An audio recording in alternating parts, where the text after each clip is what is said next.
નમસ્કાર મિત્રો, farming and dairy technology YouTube ચેનલની અંદર તમારું સ્વાગત છે. તો આપણા વિડીયોઝની અંદર આપણે ઘણા તબેલાના વિડીયો બનાવીએ છીએ. આજે જ એવા એક સફળ પશુપાલકને મળીશું અને તેમની સાથે માહિતી આપણે જાણીશું કે તેઓ કઈ રીતે પોતાની ફિલ્ડની અંદર વર્ક કરી અને અત્યાર સુધી તેમને આ મુકામ સુધી પહોંચ્યા છે અને વાર્ષિક તેઓ કેટલું દૂધ ભરાવે છે તે પણ આ વિડીયોની અંદર માહિતી લેવાની કોશિશ કરીશું. આપણી સાથે સફળ પશુપાલક એવા ચેતન ભાઈ તો ના કહી શકાય, કારણ કે આપણાથી ઉંમર તો સાહેબ કહીશું કે સાહેબ તમે કઈ રીતે ડેરી લાઈનની અંદર હવે અને અત્યાર સુધી તમને એક્સપિરિયન્સ છે? હું આજે 8 થી 10 વર્ષ થઈ ગયા આ લાઈનમાં, અને મારે આ તબેલો અહીં ખેતરમાં કરે 5-6 વર્ષ થઈ ગયા. પહેલા ઘરે દૂર રાખતા હતા, પણ હવે ખુલ્લામાં થોડું હોય તો ગાયોને અને પશુઓને સારું રહે. બહારનું વાતાવરણ બધું અનુકૂળ આવે તો એમના રોગ પ્રતિકારક શક્તિ બધું વધે. એટલે ખુલ્લામાં હોય તો ત્યાં સુધી સારું હોય. તો તમારે અત્યારે ગાયો લગભગ 8 થી 10 પ્લસ દેખાઈ રહી છે. તો આ ગાયોની અંદર કેટલા માણસો કામ કરે છે સાર સંભાળ રાખવા માટે? સાર સંભાળ માટે તો બે વ્યક્તિ છે, કપલ જ રાખેલું છે. એ અહીં અમારા ગામના અંદરના જ છે. એ સવાર સાંજ આવીને હવે આટલા ગાયમાં તો બહુ કામનું પડતું નથી, 2 જણા તો ઓછી વરે.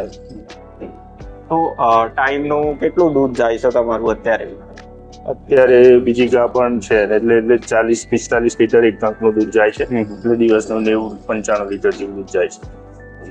તો તમારું બાંધકામ સરસ મજાનું કરેલું છે, વચ્ચે ગેલેરી પણ છોડવામાં આવી છે. તો આ શરૂઆતથી જ આવું છે કે પછી તમે પહેલા બાંધકામ કરીને પછી બદલી પોતે વિચાર કરીને બદલીને ફરીથી કરી છે?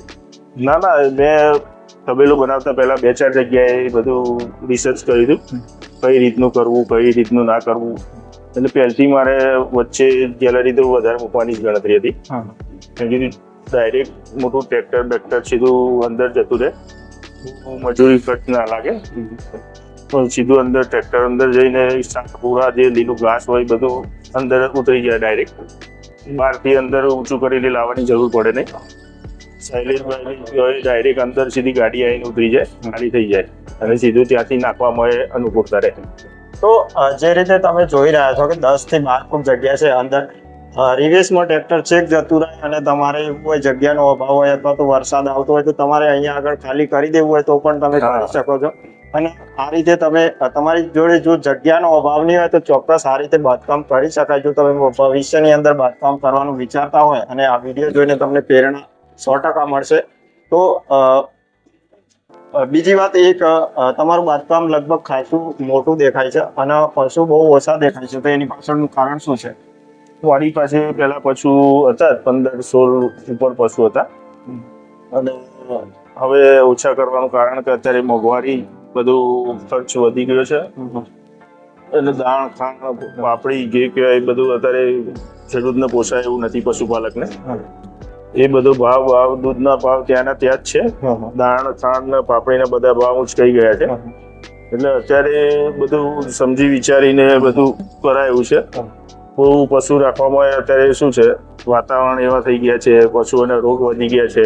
અત્યારે આ લંપી બધો રોગ વધી ગયો છે બધા, અને બહારના ઢોર લાવીને અહીં હવે સક્સેસફુલ થવાતું નથી. તો પોતાના ઘરનો ઢોર ઉછેર કરીએ તો આગળ પડે એ રીતનું કારણ છે. એટલે હવે ઘરના રેલીઓ છે મારી અહીં 6-7 એ બધી તૈયાર થાય છે. એટલે પોતાનું ઘરની રેલીઓ જ હોય તો સારું. બહારનું હવે બહુ ઓછું કરવા જેવું છે. બહારની ગાયો બહુ લાવવાની જરૂર નથી. તો અમે લગભગ 4 થી 5 ગાળાની અંદર આવ્યા છીએ. તો સાવેના તબેલાની અંદર મિલ્કિંગનું પણ કામ ચાલુ છે. તો મશીનથી મિલ્કિંગ થઈ રહ્યું છે. તો આપણે સાહેબ પાસે એ માહિતી લેશું કે ઘણા લોકો એવી ફરિયાદો કરી રહ્યા છે કે મશીનની અંદર ઉગાડવાની તકલીફ થતી હોય છે, લોહી આવે છે. તો સાહેબ તમે કેટલા વર્ષથી મશીન વાપરો છો અને તમને આવો કોઈ ખરાબ એક્સપિરિયન્સ થયેલો છે ખરો? ના, હું છેલ્લા ઘેર મશીન હતું ને અહીં પછી એ મશીન જ વાપરીએ છીએ. મશીનથી બીજી કોઈ તકલીફ થતી નથી. અને દૂધ કંઈ દૂધ રહી જવાની કે કંઈ હાથેથી ગાળવામાં જે તકલીફ પડે એ બધી મશીનમાં એક ધારી દૂધ નીકળી જાય છે. એટલે ગાયને બી કોઈ તકલીફ થતી નથી. એટલે કોઈ મશીનનું કોઈ આડઅસર છે નહીં ગાય માટે. એ સારામાં સારું મશીન જ લાગે છે. હા, તો લોકો માન્યતા એવી છે કે ટેકનોલોજી તરફ વળી નથી રહ્યા, હજી પણ લોકો એવું માને છે કે હાથે દૂધ ઘેતું જોઈએ. તો સાહેબની વાત સાંભળીને એવું લાગી રહ્યું છે કે જો આપણે ટેકનોલોજી તરફ વળીશું તો સારું એવું કામ કરી શકીશું અને ઓછા માણસોએ વધારે કામ મળી શકશે આપણને.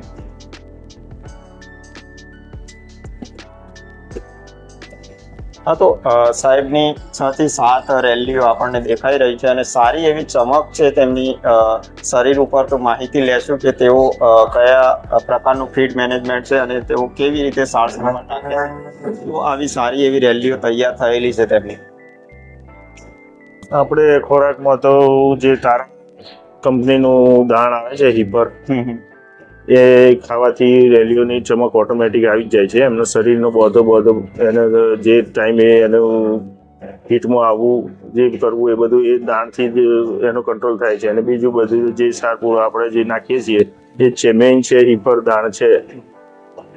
તો સાહેબે જે વાત કરી કે એક પ્રકારનું દાણ આવે છે જે કાપ માટે પણ અલગ આવે છે અને હિફર માટે પણ અલગ આવે છે અને એ પ્રકારે મિનરલ સેટ કરેલા હોય છે તે દાણની અંદર. તે આપણે ખવડાવવાનું હોય છે. તેથી બચ્ચા ઉછેરથી લઈ અને જ્યાં સુધી તે વિવાણ ન થાય ત્યાં સુધી અલગ અલગ જાતિના દાણ માર્કેટની અંદર મળતા હોય છે. તો આપણે એ ખવડાવીશું તો જ જલ્દી અને સારા બચ્ચા તૈયાર થશે. કારણ કે અત્યારે કોમ્પિટિશન એટલું બધું વધી ગયું છે અને માર્કેટની અંદર મોંઘવારી પણ એટલી બધી વધેલી છે કે આપણે પહોંચી નથી વળાતું. પણ જો આપણે સાદું ખાંડદાણ આપીને બચ્ચા તૈયાર કરવા જશું તો બહુ ટાઈમ લાગશે. અને જે રીતે સાહેબે વાત કરી કે આપણે હિફર દાણ આપવું જોઈએ, તો હિફર દાણ આપશું તો આપણે ટૂંક સમયની અંદર 24 થી 25 મહિનાની અંદર ઘણા પશુ પાલકોને અમે જોયા છે કે તે પોતાનું જે કાપ હોય તે તૈયાર કરીને વીવડાઈ પણ દેતા હોય છે.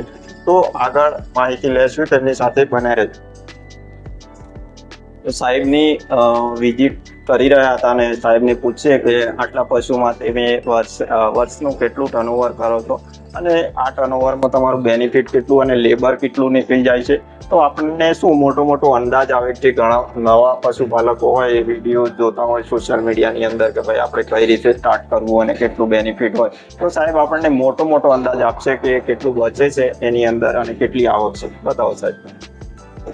મારે આ સાલ 15 લાખનો નફો બેઠો હતો બોનસમાં.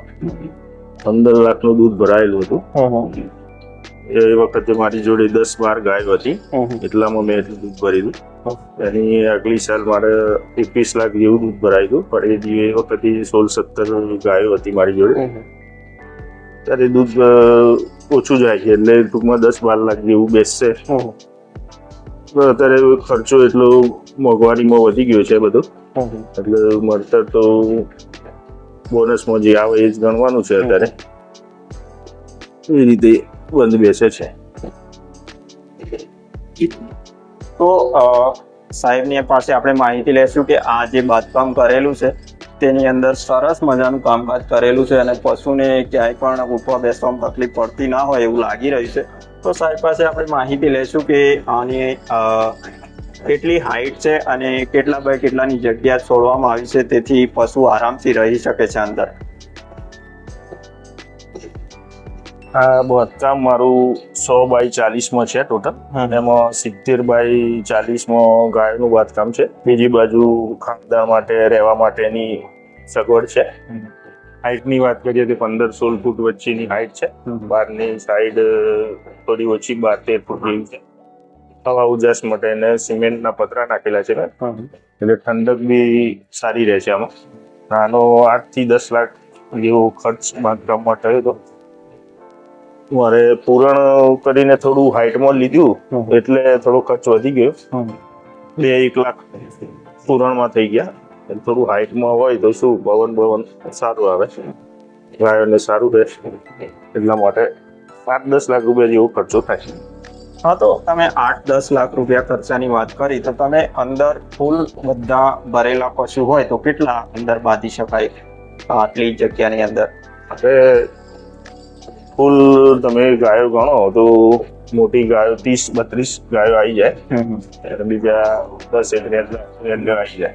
એટલી જગ્યા છે. તો તમે સમજી શકો છો કે સાહેબે કીધું કે આટલો ખર્ચો કરો તો તમારી પાસે 30-35 ગાયો આરામથી અંદર બાંધી શકો છો એ સારું એવું કામ કરી શકો છો. પણ તમારી જોડે 35 ગાયો કરવાની ક્ષમતા હોય તો જ તમે આટલું મોટું બાંધકામ કરો, અથવા તો સ્ટેપ બાય સ્ટેપ કરો. આ રીતે અડધું બનાવો અને પછી અડધું બનાવો, એ રીતે પણ કરી શકો છો. 2 રૂમ પણ બનાવેલા છે જે વર્કરના રોકાવા માટે અને જે ખાણદાણ વાપરતા હોય સાહેબ તે અંદર મૂકી રાખે છે. તો આ રીતનું પણ તમે એક ઓરડી ટાઈપ મસ્ત મજાનું બનાવેલું છે, તમે બનાવી શકો છો. અને 2 રૂમ છે તે એક વર્કરના રોકાવા માટે છે અને અહીંયા આગળ તેઓ ચા પાણી માટે પણ ગેસ અને બધી જ સગવડ રાખેલી છે. વર્કરને કોઈ પણ પ્રકારની તકલીફ ના પડે અને જે ચા પીવું હોય આપી શકો છો. કે તમે ઘાસચારા માટે સારો એવો શેડ બનાવેલો છે. આ રીતે તમે સૂકો ઘાસચારો સંગ્રહ કરવા પણ તમે એક સારો એવો શેડ બનાવી શકો છો. જે રીતે તમે હાઇટમાં જોઈ શકો તો લગભગ 15 ફૂટથી ઉપર હશે. અને તેમનું ટ્રેક્ટર પણ અહીંયા છે, તેના ઉપર લીલો ઘાસચારો અને દૂધ ભરાવવા માટે ઉપયોગમાં લઈ રહ્યા છે. તમે જોઈ શકો છો કે જે સમય આગળ ગુજરી ગયો તે સમયની અંદર સાહેબ મોટા પાયે પશુપાલન કરતા હોય તેવું લાગી રહ્યું છે. કારણ કે હાલ તો તેમના ફાર્મની અંદર બહુ ઓછા પશુ દેખાઈ રહ્યા છે. કારણ કે તેમને જે રીતે જણાવ્યું કે મોંઘવારી અત્યારે દિવસે ને દિવસે વધી રહી છે અને તે સમયની અંદર એક લેબર વર્ક કરાવી અને પશુપાલન કરવું બહુ જ મોંઘું છે. તો ધીમે ધીમે તેઓ ઓછું કરવાની કોશિશ કરી રહ્યા છે અને જો વધારવું છે તો પણ પોતાના તૈયાર કરેલા જ પશુ ઉપર. કારણ કે અત્યારે બહારથી લાવેલા પશુ જલ્દી સેટ થતા નથી, તેમનું કહેવું એવું છે. સિન્ટેક્સ ભરવામાં આવે છે અને જો પણ કોઈ પણ પશુ પાણી પીવે છે તો આ એક લેવલ કુડી કહેવામાં આવે છે. જે લેવલોની અંદર એ રીતે હોય કે ભાઈ જ્યારે પણ કોઈ પણ પશુ પાણી પીતું હોય આની અંદરથી પાણી જો ઓછું કરવામાં આવે તો તે ઓટોમેટિક વાલ્વ પેલો જે હે એ ખુલી જાય અને પાણી પશુના જે આ કૂડું છે તેની અંદર આવી જાય. અને જ્યારે પીવાનું બંધ કરી દે ત્યારે આ કૂડાની અંદર પાણી બહાર નીકળે નહીં અને તે વાલ્વ ઓટોમેટિક બંધ થઈ જાય. તો આ છે ઓટોમેટિક પાણી આપવાની સિસ્ટમ. તો આ હતો આજનો વિડીયો મિત્રો. તમને વિડીયો કેવો લાગ્યો કમેન્ટ કરીને જરૂરથી જણાવજો. કારણ કે અમારું આ સ્ટાર્ટિંગ ફેઝ છે, ઘણી બધી ભૂલો પણ થતી હશે. તો અમને કમેન્ટમાં સજેસ્ટ કરજો કે સુરેશભાઈ આ ભૂલ થઈ છે, તો અમે 100% સુધારવાની કોશિશ કરીશું. અને વિડીયોને વધુમાં વધુ શેર કરજો, કારણ કે અમારે સપોર્ટની જરૂર છે. કારણ કે અમારું આ સ્ટાર્ટિંગ ફેઝ છે, અમે ખૂબ જ મહેનત કરવા માંગીએ છીએ, પણ તમારા સપોર્ટ વગર અમારી મહેનત સફળ ના થાય. તો તમારે સપોર્ટ કરવાનો છે આવનારા સમયની અંદર. અને આવા જ વિડીયો જોવા માટે અમારી ચેનલને સબસ્ક્રાઇબ જરૂરથી કરી દેજો. તો આજે અમે ઉબરણ ગામની અંદર આવ્યા હતા અને તબેલાનું શૂટિંગ માટે. તો આજે ફાઇનલી વિડીયો બનાવી દીધી હો. તો આ અમારું નવું સાહસ છે. તો મિત્રો સપોર્ટ કરજો, અમારે તમારા સપોર્ટની જરૂર છે.